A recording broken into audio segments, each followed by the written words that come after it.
Bago ang inaabangang crossover sa Afternoon Prime at GMA Prime, nag-collab muna sa pagpapasaya sa probinsya ang ilang bida ng Abot Kamay na Pangarap at Asawa ng Asawa Ko. Ang biyahe ng ilang kapuso at Sparkle Stars sa Norte sa report ni Joanne Ponsoy ng GMA Regional TV1 North Central Luzon.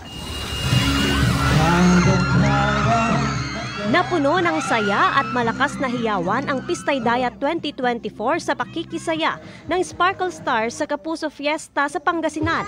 Present dyan si Sangre Adamos, Kelvin Miranda na nagpakilig ng Pangasinense.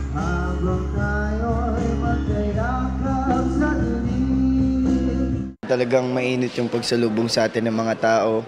Maraming salamat sa ating mga kapuso dahil patuloy ang inyong suporta. Nang harana rin sina asawa ng Asawa Ko stars, Joem Bascon at Martin Del Rosario.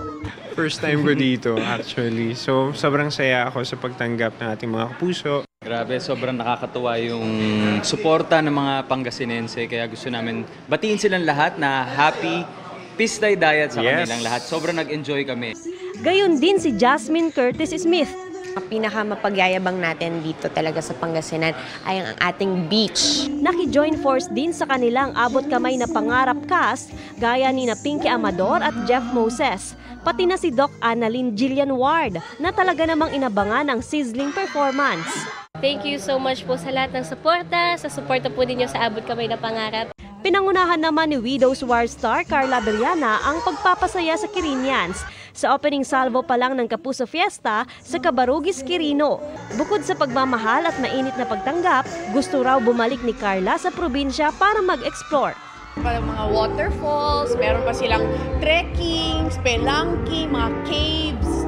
Of course, yung wakeboarding na sanang next time masubukan. Kasama ni Carla ang real-life couple na sina Paul Salas at Mikey Quintos na may inihandaring performance.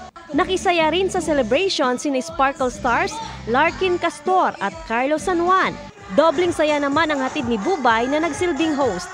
Para sa GMA Integrated News, Joanne Ponsoy ng GMA Regional TV 1 North Central Luzon. Nakatutok 24 oras.